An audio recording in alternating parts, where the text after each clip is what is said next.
بالهدى ودين الحق ليظهره على الدين كله ولو كره المشركون أشهد أن لا إله إلا الله وحده لا شريك له وأشهد أن محمدا عبده ورسوله اللهم صل وسلم على نبينا محمد أما بعد.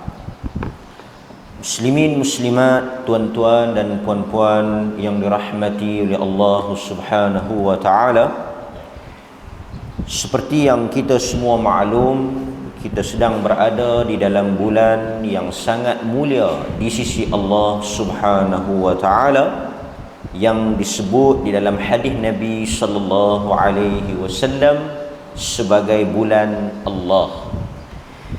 Di dalam bulan ini kita semua juga akan bertembung dengan suatu perkara yang sangat penting dan besar di dalam kehidupan orang beriman.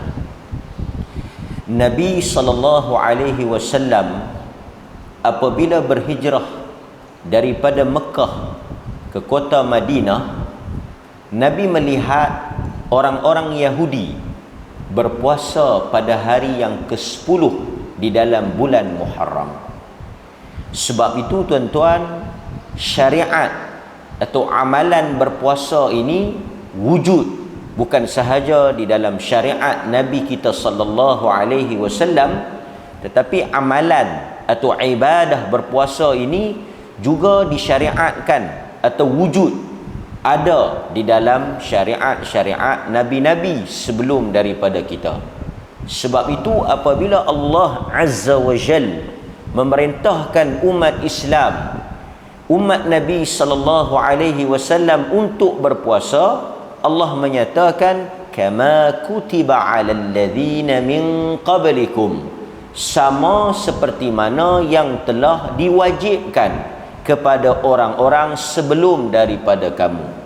Sebab itu Nabi sallallahu alaihi wasallam apabila menganjurkan kita untuk berpuasa, Nabi menggalakkan kita untuk bangkit bersahur. Kerana kata Nabi sallallahu alaihi wasallam, yang membezakan puasa umat Muhammad, yang membezakan puasa kita dengan puasa ahlul kitab daripada kalangan Yahudi dan Kristian, daripada kalangan pengikut-pengikut Nabi Musa dan Isa, ialah mereka ini tidak bangkit ataupun tidak ada apa yang dinamakan dengan sahur. Apa maksud ataupun apa poin yang ingin saya sampaikan?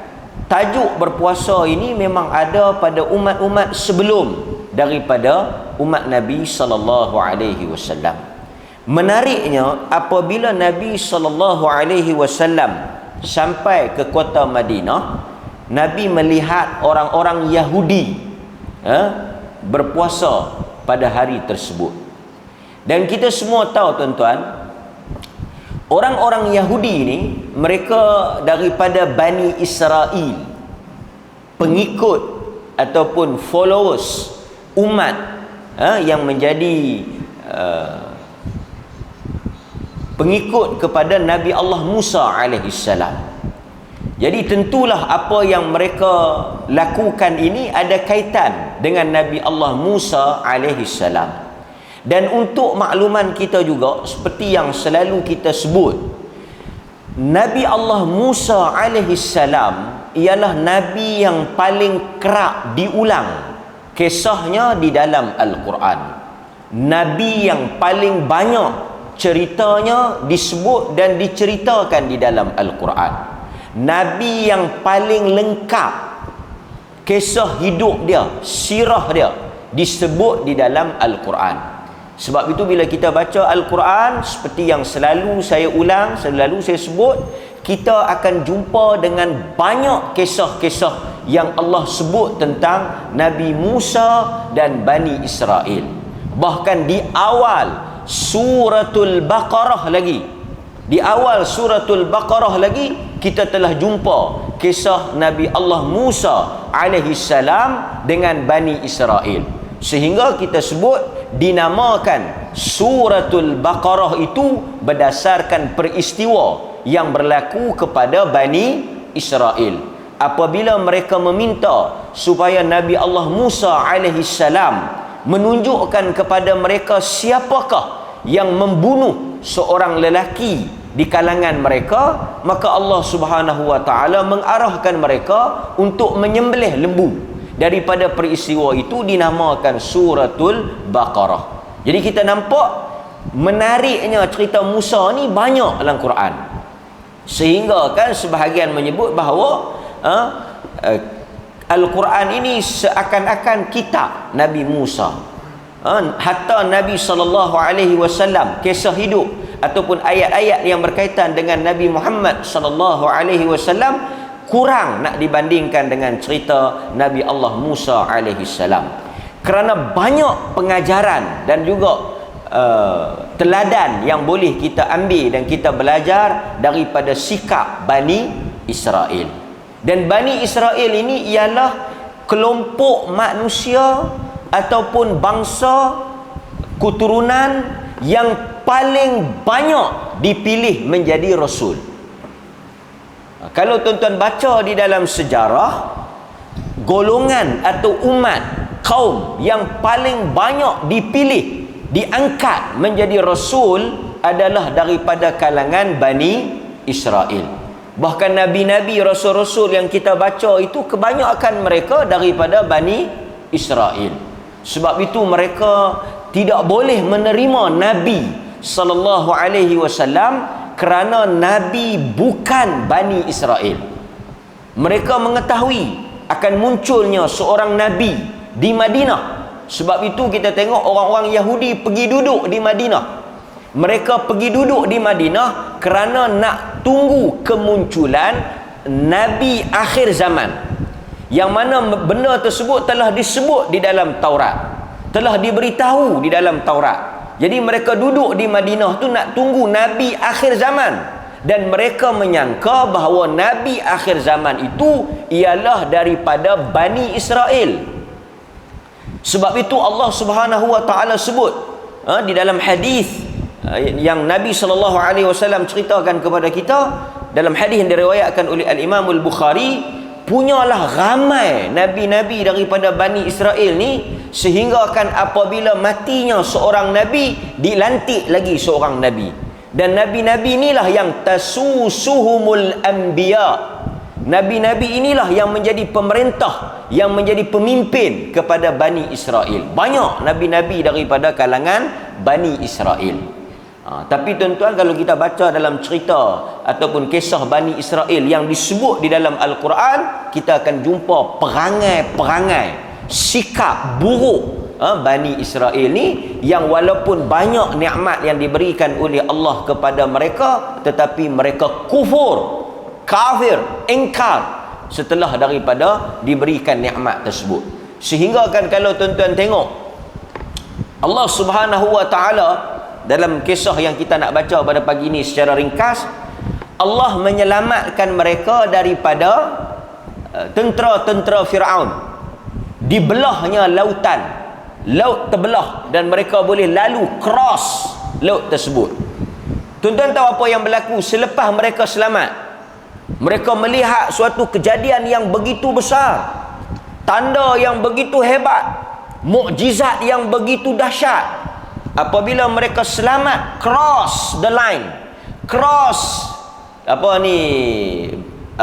laut tersebut, mereka melihat ada sekelompok manusia menyembah berhala.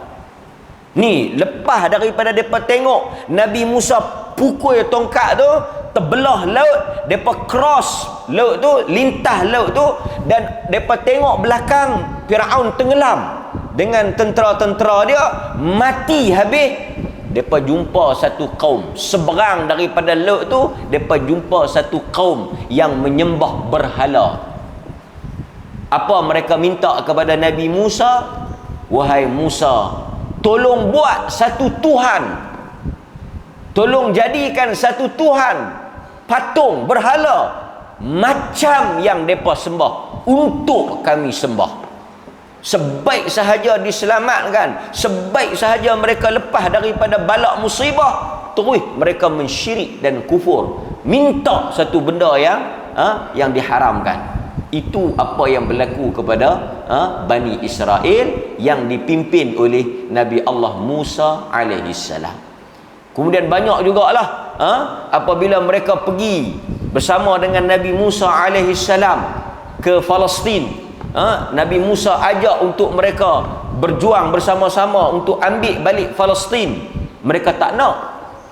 Mereka suruh Nabi Musa pergi perang dengan Allah. Pergilah engkau dengan Tuhan engkau, kami nak duduk di sini, mereka kata.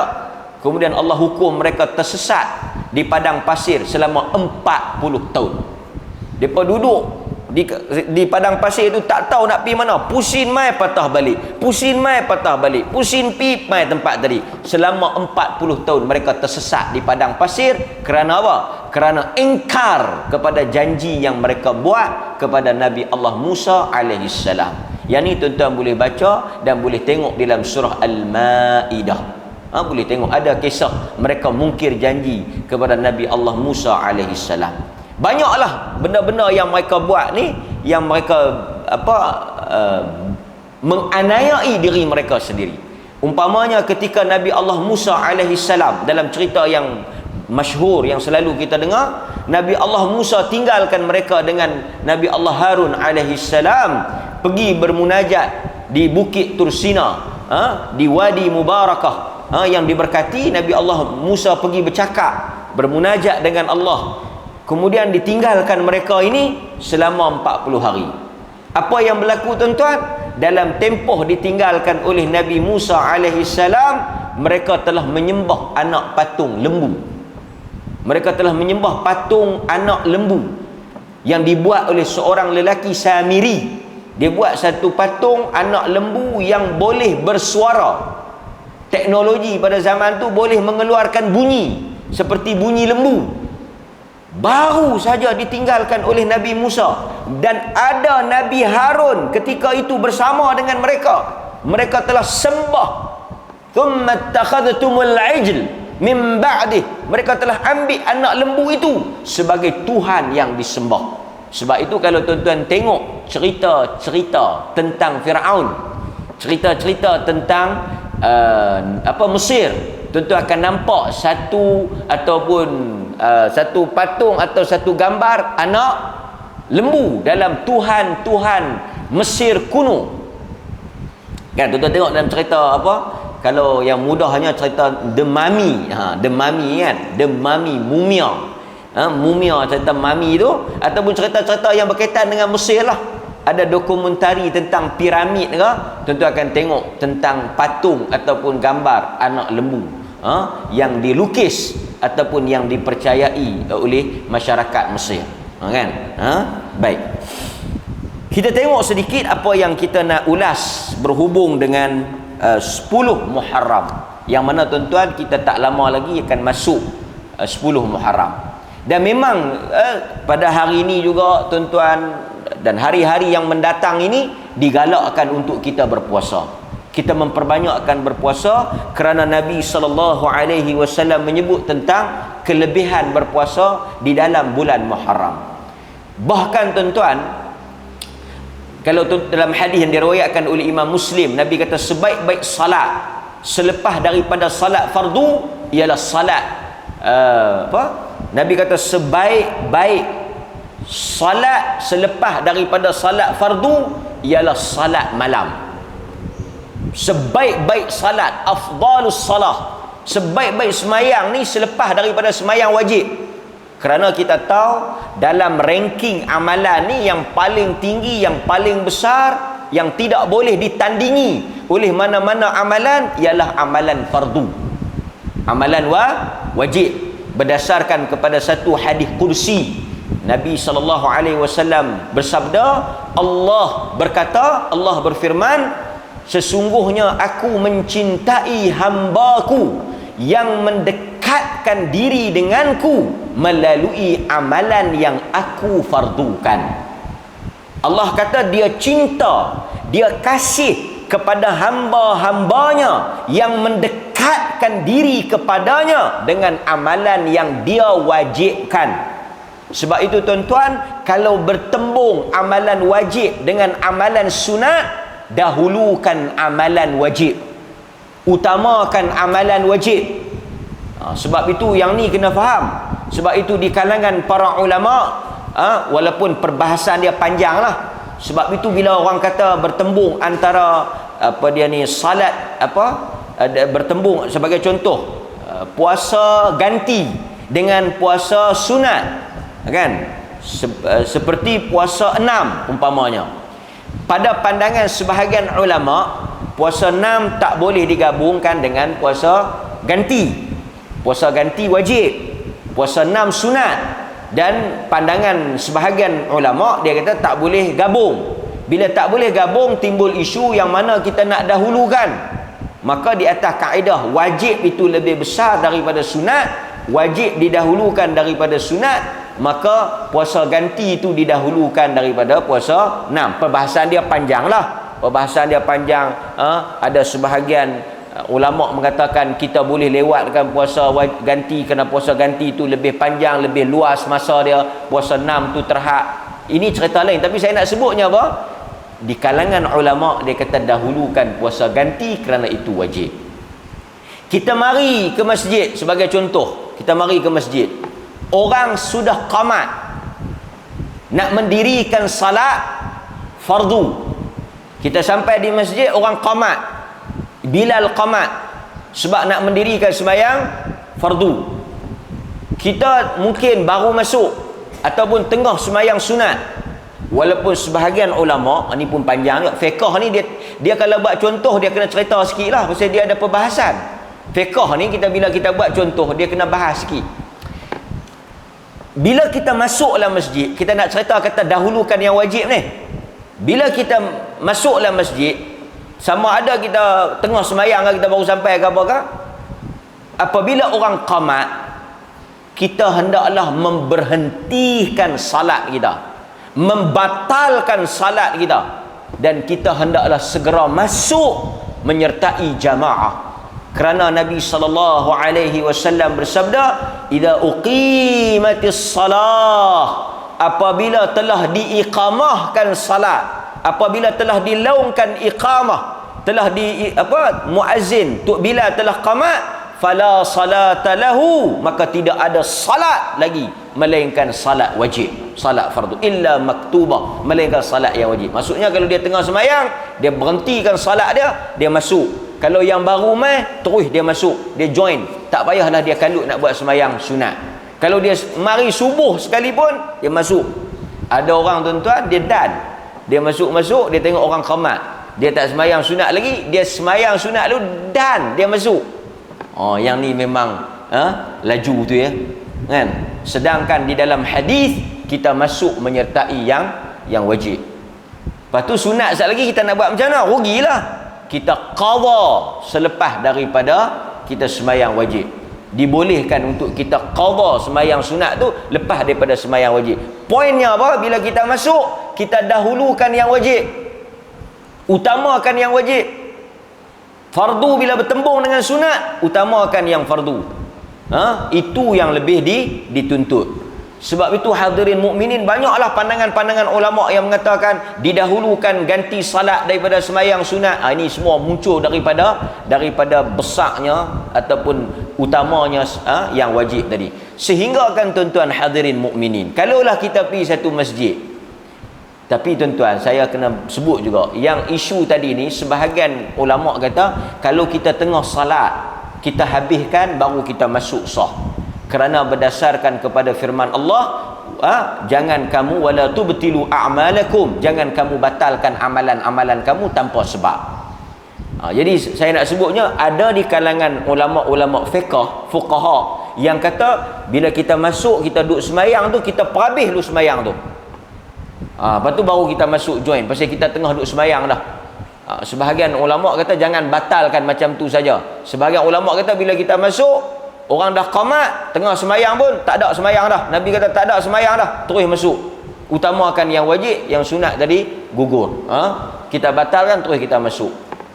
Sebahagian ulama lagi kata kalau kita bimbang, terlepas bersama dengan imam. Maksudnya kalau kita perhabis sembahyang sunat tu, kita terlepas rakaat yang pertama, terlepas Fatihah bersama dengan imam, maka kita masuk. Tapi kalau kita dah dekat nak habis dan kita yakin sempat bersama dengan imam, maka kita perhabis. Ada juga pandangan yang menggabungkan macam tu. Tapi poin apa yang kita nak sebutnya? Kita nak sebutnya amalan wajib lebih besar daripada amalan sunat. Kita nak kena betulkan pandangan masyarakat ni. Demikian juga tuan-tuan, kalau kita pergi satu masjid, mereka nak semayang jenazah. Nak semayang jenazah dulu ke nak semayang waktu dulu? Kan? Didahulukan semayang fardu waktu daripada semayang jenazah. Kerana semayang fardu ain. Setiap orang wajib.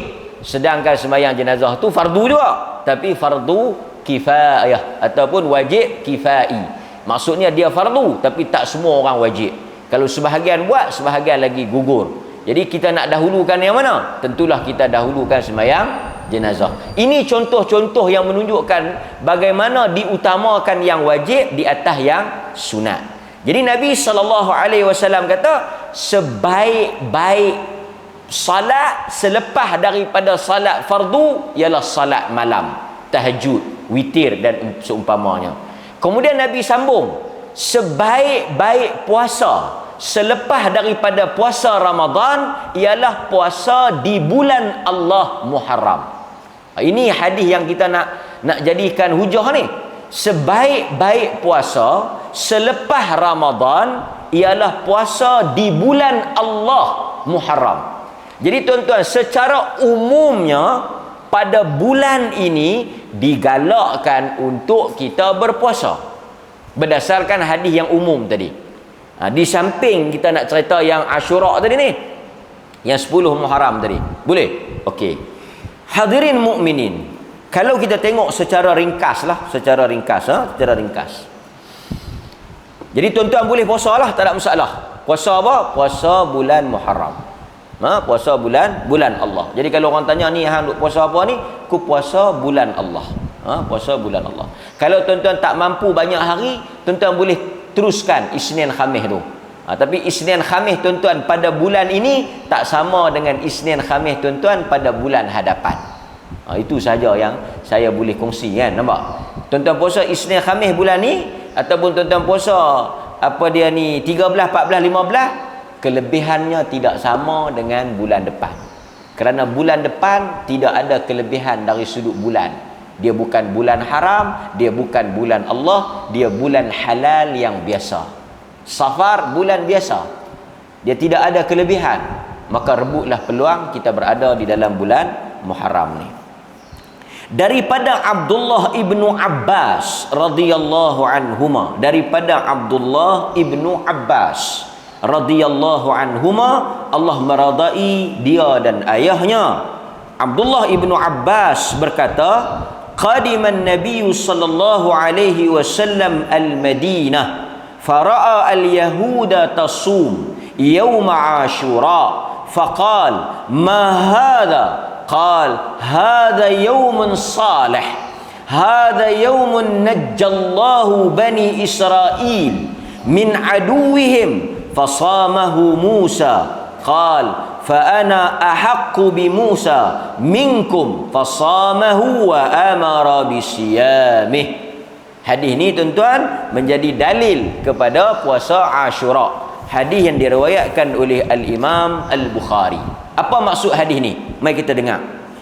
Qadiman Nabiyyu sallallahu alaihi wasallam al-Madinata. Apabila Nabi sallallahu alaihi wasallam sampai di bumi Madinah, fara'a al-yahuda tasumu yawma Ashura. Nabi melihat orang-orang Yahudi berpuasa pada 10 Muharram. Ashura ialah hari ke-10. Hari yang ke-10. Kalau hari yang ke-9 dia panggil Tasu'a, hari yang ke-9. Jadi yang tuan-tuan disebut Ashura tu maksudnya hari ke-10. Hari yang ke-10. Orang-orang Yahudi berpuasa pada hari yang ke-10. Tuan-tuan, kalau kita baca dalam sirah, Nabi memang sudah berpuasa Ashura ni di Mekah lagi. Bukan Nabi sampai di Madinah baru puasa, di Mekah lagi dia hidup puasa dah. Dan memang dia telah menjadi amalan orang-orang Arab, dan telah menjadi amalan sebelum daripada Nabi SAW lagi. Cuma bila Nabi sampai di Madinah, Nabi tengok orang Yahudi puasa juga. Nabi kata, yang hampa puasa hari ni pasal apa pula? Apa pula? Kan? Kerana itu dia cerita tu. Dan kalau kita baca juga, ada di kalangan ulama yang mengatakan asal kepada puasa Ashura ni wajib. Sebelum Allah Azza wa Jal memfardukan puasa Ramadan. Sebelum jatuh puasa Ramadan, puasa Ashura ni antara puasa yang diwajibkan. Baik, Nabi SAW tengok Yahudi berpuasa pada hari yang ke-10 Muharram. Faqal, lalu Nabi bertanya, "Mahadha? Kenapa kamu berpuasa?" Nabi nak tahu sebab apa mereka puasa. Pasal apa orang Yahudi ni puasa? Dan tuan-tuan, Yahudi ni mereka banyak mengetahui tentang ajaran Ahlul Kitab. Pasal mereka ini ialah golongan yang diberikan kitab. Mereka diberikan Taurah yang dibawa oleh Nabi Musa alaihi salam. Dan dikatakan, tuan-tuan bisa dengar tak, tabut, kotak yang mempunyai ketenangan, kan? Kotak Bani Israel ni dia ada satu kotak tabut, kotak ajaib, kotak misteri. Dikatakan di dalam kotak itu ada apa?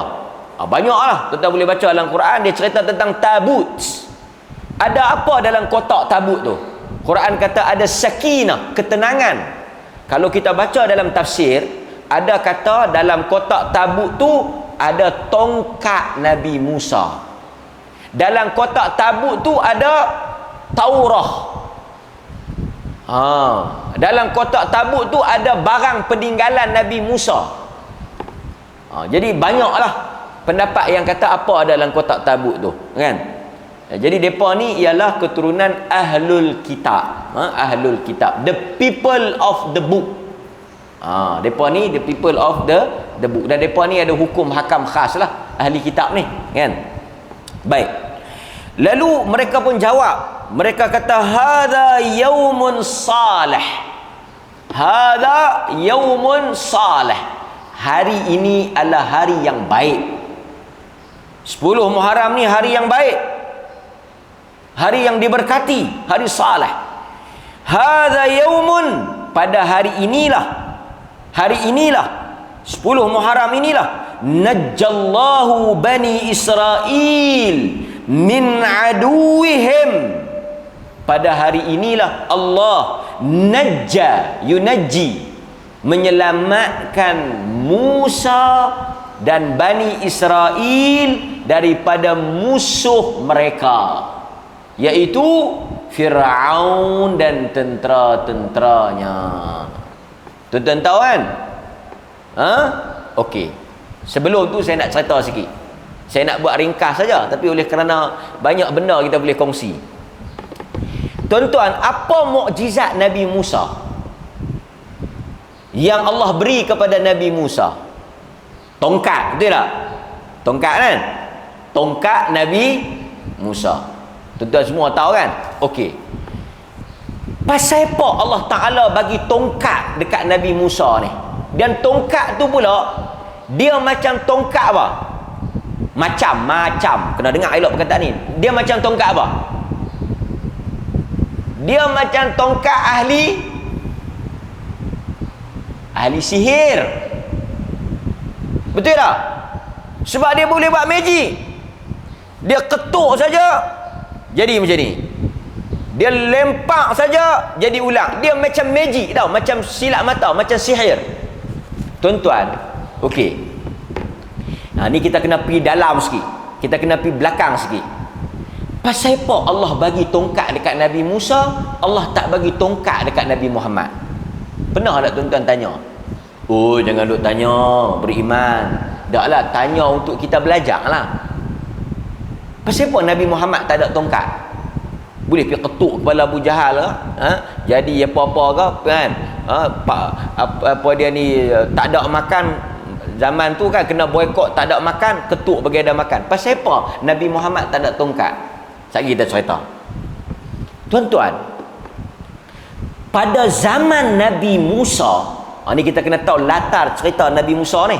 Pada zaman Nabi Allah Musa alaihi salam, pada zaman itu yang paling popular, yang mendominasi masyarakat, yang menjadi kegilaan orang ramai, yang menjadi benda yang paling hebat ialah sihir.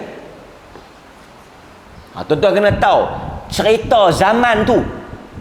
Zaman Nabi Allah Musa alaihi salam ialah zaman orang main sihir. Sebab itu Firaun banyak tukang sihir. Tuan-tuan tak payah pening-pening lah pergi tengok cerita-cerita Firaun tu, kan?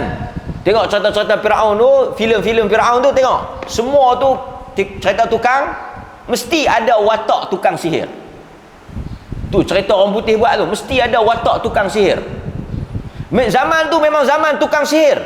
Jadi bila Allah hantar Nabi Musa, angkat Nabi Musa, Allah kena buat Nabi Musa ni mempunyai mukjizat seakan-akan sihir yang lebih hebat daripada tu untuk lawan geng sihir ni. Tuan-tuan faham tak? Pasal apa Allah bagi tongkat dekat Nabi Musa? Pasal apa Nabi Musa kena ada power, kuasa macam tu? Pasal zaman tu memang orang main sihir. Zaman tu zaman sihir. Jadi Nabi Musa bila dia nak muncul, dia nak jadi Nabi, dia kena ada power macam tu nak lawan mereka tu. Sebab itu bila Firaun kata okey sekarang lawan dengan tukang-tukang sihir, mereka semua lempak tali mereka jadi ulang. Dia sebenarnya bukan ulang, silat mata. Tahu silat mata? Dia tuan-tuan, okey, kita patah balik lagi cerita sikit. Apabila Nabi Musa lempak tongkat dia, jadi ulang tak? Jadi ulang kan? Tukang-tukang sihir yang tengok benda tu, mereka beriman dengan Musa. Pasal apa? Bila mereka tengok Nabi Musa tauk tongkat tu jadi ulang, mereka terus beriman, mereka terus percaya kata Musa ni Nabi. Tuan-tuan, yang boleh kenal penipu ni, penipu ya. Tuan-tuan faham tak? Yang boleh kenal kaki muhung ni, kaki muhung juga. Dia kata dia hang boleh dengar dia sembang, bukan boleh pakai pun. Macam mana hang tahu? Pasal aku tahulah dia pemuhung je aku juga. Jadi tukang sihir ni, depa tahulah depa ni bohong. Tali tu tak jadi ulang pun, depa buat silap mata ya. Tiba-tiba bila Musa tahu tu jadi ulang sungguh. Yang ni bukan sihir. Pasal dia tahu kami tukang sihir, kami tahulah kata yang ni bukan sihir. Pok-pok yang tengok tu tak tahu apalah. Tapi depa tahulah, depa kenal lah tukang sihir. Depa akan tahu yang mana satu sihir, yang mana satu bukan sihir. Bila depa tengok benda yang dekat Nabi Musa, depa tahu yang ni bukan sihir, yang ni memang mukjizat. Tuan-tuan faham tak? Nampak? Sebab itu bila mereka tengok apa yang Nabi Musa buat, mereka tahu dah yang ni bukan macam yang kami buat, yang ni bukan sihir yang lagu kami buat, dan ini memang betul daripada Allah, dan mereka percaya Nabi Musa ni memang betul-betul Rasul. Mereka beriman.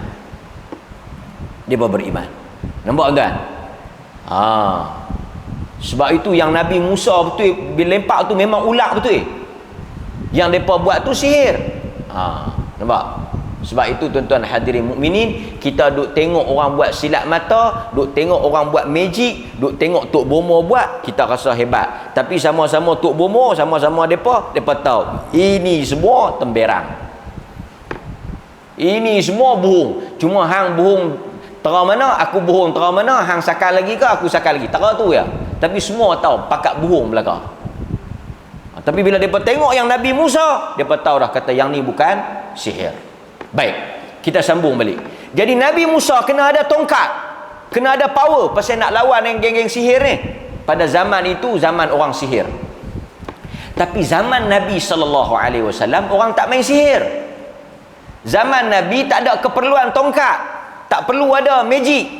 Zaman Nabi adalah zaman orang main sastra, zaman syair, zaman siapa yang pandai bersyair, siapa yang pandai bersajak, dia akan jadi ikutan orang ramai, dia akan jadi banyak peminat, dia akan jadi artis. Sebab itu di dinding-dinding Kaabah, kalau kita baca di dinding-dinding Kaabah, dia ada muallaqat.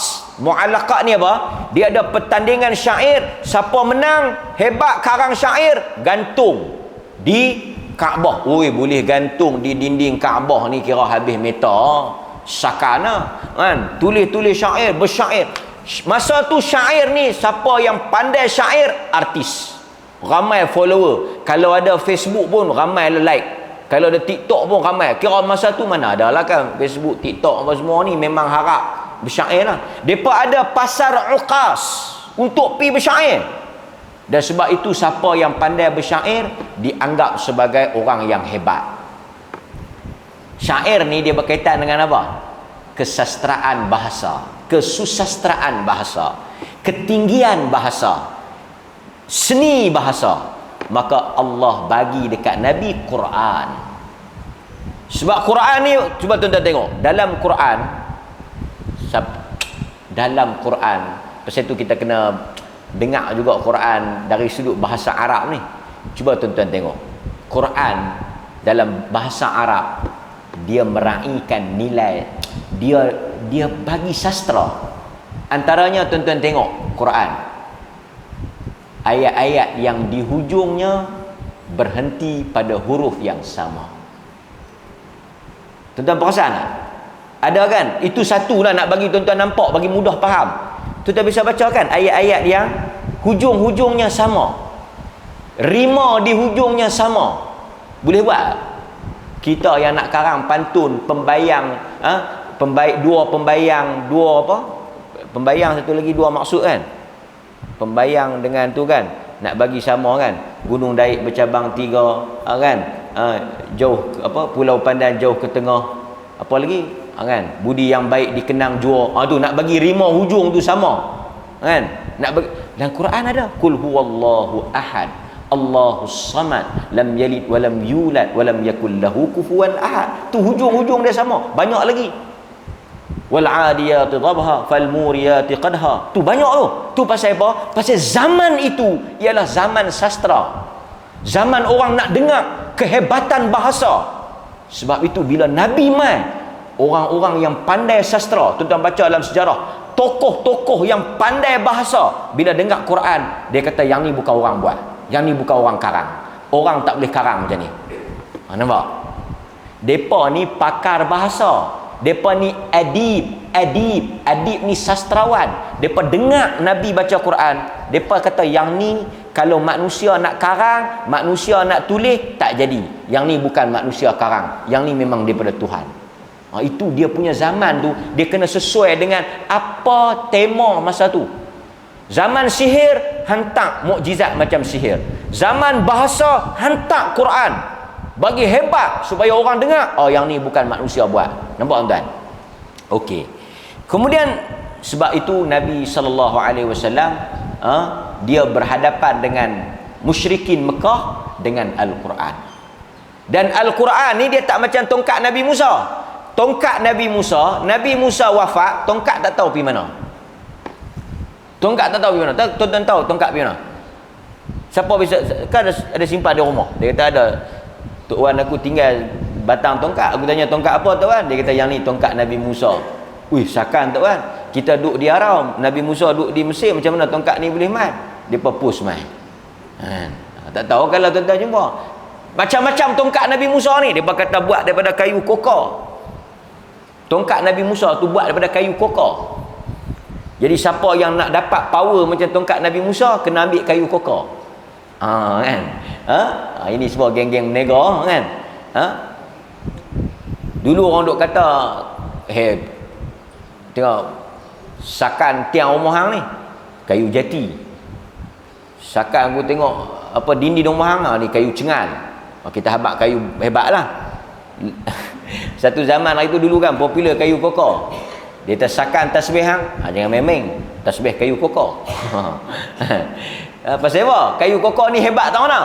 Kerana dikatakan oleh geng-geng tu, tongkat Nabi Musa pun Allah buat daripada kayu kokor. Betul tak betul kita tak tahulah, wallahu a'lam. Tapi nampak lebih kepada bohong lah. Tongkat Nabi Musa, bila Nabi Musa meninggal, wafat, tongkat tu hilang, tak ada. Umat dia tak, kalau ada pun dia tak boleh jadi power, sebab tongkat tu bukan dia power, bukan kuasa pada tongkat tu, tapi mukjizat yang hanya berlaku pada zaman Nabi. Kalaulah Nabi Musa wafat, orang lain ambil, jadi tak? Tak jadi. Pasal kawan tu bukan Nabi. Tuan-tuan kena faham macam tu. Kalaulah kita dapat sekalipun, katalah tuan-tuan dapat sungguh tongkat Nabi Musa, tuan-tuan pergi ketuk laut Kuala Perlis, tuan-tuan jalan, tuan-tuan tenggelam. Jangan duk buat berani pelik. Dia kata hang mai tengok tongkat Nabi. Pasal apa Musa? Pasal apa Musa ketuk terbelah, aku ketuk tak terbelah? Pasal hang bukan rasul. Kuasa itu bukan pada tongkat, kuasa itu bukan pada ketuk tu, kuasa itu kepada mukjizat.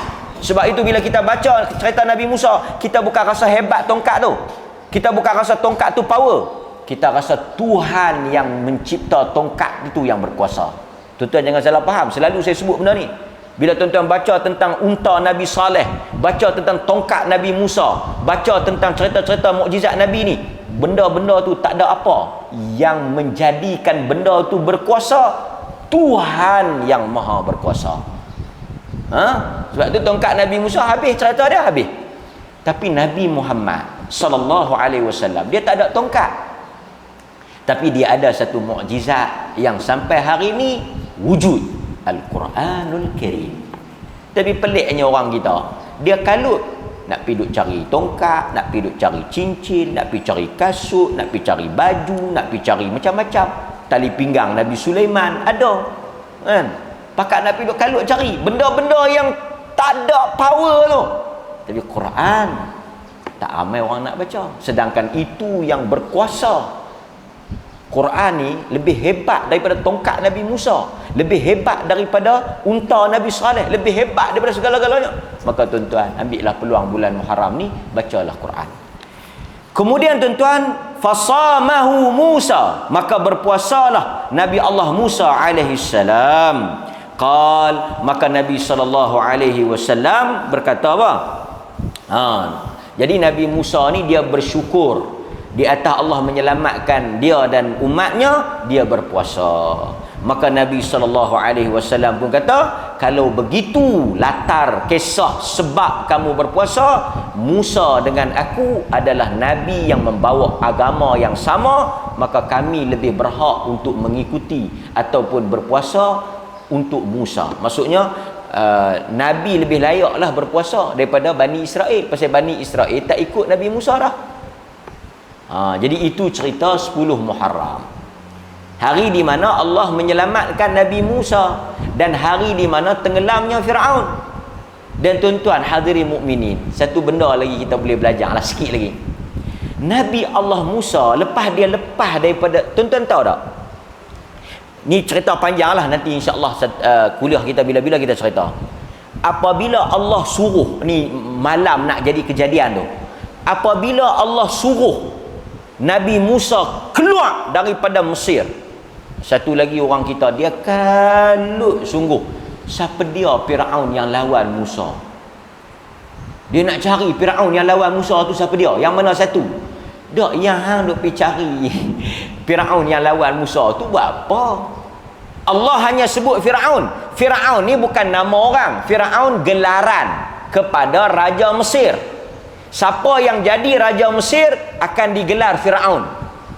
Jadi Firaun ni banyak lah, Firaun 1, Firaun 2, Firaun 3, Firaun 4, kan? Ada Ramsis 1, Ramsis 2, Firaun, macam-macam lah Firaun. Depa lah ni duk kaji mana satu Firaun yang lawan Musa. Kalau jumpa saja nak tengok lah macam mana. Tak payah kita dah sibuk Firaun. Okey, Allah tak sebut tau Firaun yang mana satu, cuma Allah kata Firaun lawan Musa. Sebab apa tuan-tuan? Bila Allah tak sebut nama orang tu secara khusus, Allah nak bagi tahu kata perangai tu akan ada sampai bila-bila. Perangai orang yang lawan Nabi, perangai yang tengok mukjizat tapi tak mau ikut, perangai yang depan mata ada bukti tak mau terima, perangai tu akan ada. Perangai Firaun ni. Jadi pendekkan cerita, bila lawan Firaun ni, lawan lama dah, lawan macam-macam dah. Tuan-tuan bacakan dalam Quran, Allah hantar kata. Lagi Allah hantar apa lagi? Takkan tak baca kisah Firaun, kisah Musa. Allah hantar kata, Allah hantar belalang, sungai Nil jadi merah macam darah, kemarau berpuluh-puluh tahun. Baca tak? Tu semua Allah hantar kat Bani Israel, dekat geng Musa ni. Cuba baca dalam Quran. Lalat mai begitu banyak. Belalang mai begitu banyak. Tuan-tuan tahu banyak tak banyak belalang ni? Bila belalang tu mai makan habis cerah. Ni makanan gandum-gandum apa semua ni makan habis. Tu lalat yang belalang yang dihantar oleh Allah kepada Mesir, pada Firaun.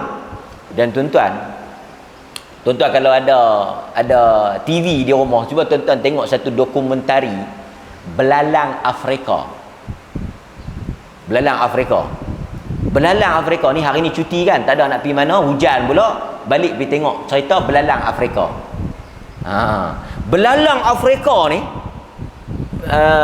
dalam dokumentari tu, the Our Planet tajuk dia, Our Planet. Dia cerita belalang ni, bila saya tengok saya teringat cerita Nabi Musa punya belalang tu. Belalang ni punya banyak. Dia lalu kawasan tu, asal kawasan tu semua pokok dia hijau, subur. Belalang ni lalu pok dia, lepas depa lalu tu macam pokok kerin kontang mati cerah dia makan. Tu punya dahsyat, itu yang berlaku. Dan Allah hantar kata, punya banyak kata ni di Mesir. Tuan-tuan tahu dalam riwayat sebut apa? Dalam sebahagian riwayat kata orang Mesir tak berani buka mulut. Pasal apa? Takut katak lompat masuk. Punya banyak. Banyak ni katak ni. Dia jadi balak musibah. Panjanglah cerita. Menarik kalau kita baca cerita Musa lawan Firaun ni. Macam-macam tragedi. Kan? Okey, last sekali Musa dah tengok Firaun ni memang tak boleh dakwah dah. Dan Musa ni tengok memang dah tak boleh nak buat apa dah. Musa doa kepada Allah supaya musnahkan Firaun. Musa doa kepada Allah supaya musnahkan Firaun. Tuan-tuan, Nabi Allah Musa doa 40 tahun baru Allah makbul. Kita doa banyak dah, ada 40 tahun dah. Nabi Musa doa, Musa ni hebat, Allah bercakap dengan dia terus. Wa kallama Allahu Musa taklima, Allah bercakap dengan Musa terus. Dia doa 40 tahun baru Allah makbul. Menunjukkan tuan-tuan, dalam doa kita kena sabar. Dalam doa kita kena bersangka baik dengan Allah. Kalau Allah nak makbulkan doa Musa 40 tahun, tambah doa kita mungkin lebih. Tapi kita jenis doa hari ni, esok nak dapat. Doa minggu ni, minggu depan nak tengok hasil. Pasal itu tak mustajab. Sebab kita tergesa-gesa, kalut dalam berdoa. Allah bagi tahu dah, ambil masa. Allah akan makbul pada masa yang sesuai, tempat yang sesuai. Bila masa, Allah saja yang tahu. Hampa tunggu, sabar. Jangan kalut. Kalau kalut aku tak bagi. Kemudian tuan-tuan, pendekkan cerita, Allah Azza wa Jal perintahkan Musa bawa pengikut-pengikut dia Bani Israel ni lari tengah malam. Lari tengah malam. Lari malam. Kan? Masa tu Firaun tak sedar lagi. Lari pergi mana? Lari pergi ke tepi laut. Tuan-tuan, saya nak sebut apa? Masa Musa disuruh pergi ke tepi laut, lari bawa pengikut dia, dia tak tahu pun kejadian nak jadi terbelah laut tu. Dia tak tahu. Dia hanya percaya Allah suruh, dia yakin. Jadi tuan-tuan, pendekkan cerita lagi, ringkaskan cerita.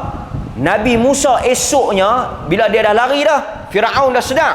Firaun dah kumpul tentera dia, ligan, kira matahari dah cerah dah, depa ligan. Dapat.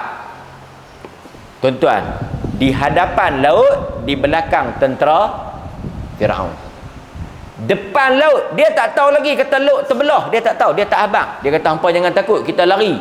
Sekejap lagi laut Allah buka. Tak, Musa tak tahu. Musa tak tahu. Depan dia laut, belakang dia tentera Firaun.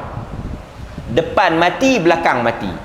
Tetapi manusia yang bila dia yakin, dia beriman, tawakal, ini yang saya nak sebut ni, mesej dia apa? Yakin, beriman, tawakal, percaya betul kat Tuhan, Tuhan tak akan buat naya kat kita. Wa may yattaqillah yaj'al lahu makhraja. Tuhan akan buat jalan keluar. Tentera dia mai duduk belakang. Allah perintahkan Nabi Musa ketuk tongkat dia. Hari itulah 10 Muharram. Hari kejadian tu 10 Muharram. Terbelah laut tu, mereka lintah pi. Tuan-tuan, masa mereka lintah pi, Firaun ligan lagi. Sampai di tengah laut, tuan-tuan tahu, laut tutup balik, Firaun tenggelam. Masa Firaun tenggelam itulah dia sebut, kata dia beriman kepada Tuhan Musa.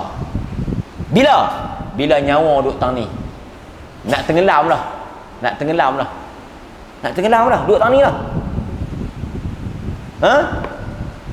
Tak diterima. Sebab itu Nabi SAW kata Allah akan terima taubat seorang hamba malam yugharghir, selagi mana nyawa tidak sampai di kerongkong. Yang Firaun ni sayang sangat-sangat. Masa dia duduk di tepi laut tu, dia tengok laut terbelah. Kalau dia beriman masa tu, dia selamat. Dia duduk tepi laut, dia tengok Musa lintah, laut terbelah, dia beriman masa tu, dia selamat. Tapi dia ligan sampai ke tengah laut, dia nak tenggelam dah sampai tang ni dah nyawa, baru dia beriman, telah tertutup. Sebab itu kita pesan pada tuan-tuan, tidak ada istilah terlambat, tidak ada istilah sudah terlanjur. Selagi belum sampai nyawa di sini, ada ruang untuk tuan-tuan bertaubat. Baik, kita sambung sikit lagi. Lepas dah Nabi Allah Musa alaihi salam tengok Firaun tenggelam, apa yang berlaku kepada Firaun? Allah Ta'ala keluarkan mayat dia, terdampar di laut. Supaya apa? Supaya manusia yang datang selepas daripada itu boleh melihat tanda-tanda kebesaran Allah pada batang tubuh Firaun ni. Jadi sebab itu tuan-tuan, bila sampai 10 Muharram, kita berpuasa, bersyukur di atas apa yang Allah jadikan kepada Nabi Musa, dan kita mengikuti sunnah Nabi SAW. Cuma seperti mana yang tuan-tuan sedia maklum, Nabi ni dia kalau Yahudi buat lagu tu, buat kiri, dia buat kanan. Nabi tengok Yahudi salat buang kasut, Nabi semayang pakai kasut. Nabi kata Yahudi cukur janggut, kita simpan janggut. Dia lawan, dia lawan tau. Dia tak mau sama dengan Yahudi. Jadi tuan-tuan, sahabat kata Yahudi puasa 10 Muharram, Nabi kata kita puasa 9 dan 10. Itu yang timbul cerita 9 tu, kerana nak berbeza dengan Yahudi. Jadi tuan-tuan hadirin mukminin, banyaklah perkongsian dan juga apa yang saya dapat kongsi pada pagi ini, kerana kita berada pada hari yang pertama bulan Muharram. InsyaAllah kita akan masuk pada 10 Muharram nanti. Tuan-tuan bersiap sedia, bukan pergi ramai-ramai di tepi laut. Jangan duk buat bid'ah pula, ramai-ramai pergi tepi laut. Tak, 10 Muharram ialah hari kita pergi tepi laut dah. 10 Muharram ialah hari kita berpuasa, meraihkan ataupun kita bersyukur di atas apa yang berlaku kepada Nabi Allah Musa alaihi salam. Kelebihannya apa? Nabi SAW menyebut dalam hadis yang diriwayatkan oleh Ibnu Majah, siyam yaum Ashura inni ahtasibu 'ala Allah an yukaffira as-sanah allati qablahu. Sesiapa yang berpuasa pada hari Ashura, aku memohon kepada Allah agar Allah mengampunkan dosanya setahun yang lepas. Kenapa kita hanya dapat setahun saja? Kerana hari ini ialah hari Nabi Musa. Dia berbeza dengan tahun sebelum ni, hari Arafah 2 tahun. Kita dapat 2 tahun kerana Arafah ialah hari Nabi SAW. Jadi mudah-mudahan tuan-tuan, masa sangat singkat, umur semakin pendek, waktu semakin cepat, kita sudah tidak ada banyak masa. Kita mohon kepada Allah supaya panjangkan umur kita, sempat kita berpuasa 10 Muharram, dan Allah mengampunkan segala dosa yang kita lakukan pada tahun yang lepas. Kalau ada orang tanya, kita dah puasa dah Arafah, Allah dah ampun dah tahun lepas punya puasa, ni kita nak puasa pula, nak ampun tahun bila pula? 2 kali ampun? Tak, tuan-tuan. Arafah kita dapat tahun lepas dan tahun yang akan datang. Ashura kita dapat tahun lepas, 2 kali lah. Kata para ulama, jika dosa kita telah diampunkan dengan Arafah, Ashura akan ditukar menjadi darjat dan pahala kepada kita. Maksudnya tuan-tuan tak rugilah. Jangan tuan-tuan tak puasa pula, ditahan tak puasa Ashura. Aku dah puasa Arafah, dah ampun dah tahun lepas, nak puasa apa lagi? Takkan nak 2 kali tahun kot. Hang kalau tak puasa, hang puasa lah. Dah tuan-tuan. Kita tetap berpuasa, kerana yang pertama kita tak tahu yang Arafah tu Allah terima ke tak. Yang kedua, kalau Allah terima Arafah, Ashura ini menambahkan lagi pahala dan kedudukan kita di sisi Allah. Belum tentu kita sempat bertemu dengan Muharram tahun hadapan. Jadi mudah-mudahan Allah tambah satu lagi tahun usia kita. Hari ni tuan-tuan, kalau tuan-tuan 50, tuan-tuan dah jadi 51. Kalau tuan-tuan 60, tuan-tuan jadi 61. Kalau yang dah 70 jadi 71. Kerana tahun baru ni, kita dah masuk New Year ni, bertambah lagi setahun umur tuan-tuan. Dan siapa yang kira zakat tuan-tuan, bahkan ada di kalangan ulama yang mengatakan dosa yang diampunkan oleh Ashura ni ialah dosa orang yang berkaitan dengan zakat, yang tak bayar zakat, yang ingkar zakat. Kan, siapa tu saya kata, siapa-siapa yang nak kira zakat, dia boleh kira macam ni, cantik lah. Dia kira satu Muharram ni, satu Muharram pula cukup satu tahun. Senang kan, dia nak kira haul kan. Ini juga mudah. Dah cukup satu tahun, bayarlah zakat kan. Bayarlah zakat.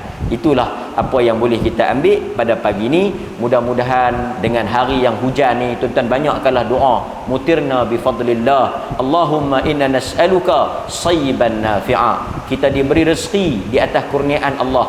Hujan yang turun ini ialah rahmat daripada Allah. Kita meminta kepada Allah, hujan yang turun ini hujan yang lebat, yang membawa manfaat dan kebaikan kepada kita, bukan membawa keburukan dan mudarat kepada kita. Banyakkan doa pada hari di mana hujan turun. Tuan-tuan duduk di masjid ni, tuan-tuan doa banyak-banyak ketika hujan turun, kerana turunnya hujan ialah rahmat daripada Allah Subhanahu wa taala.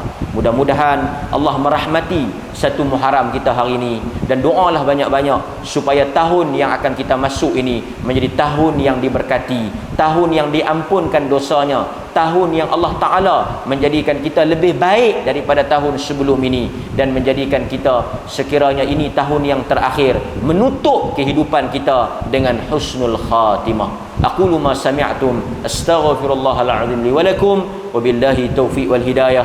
Wassalamu alaikum warahmatullahi wabarakatuh.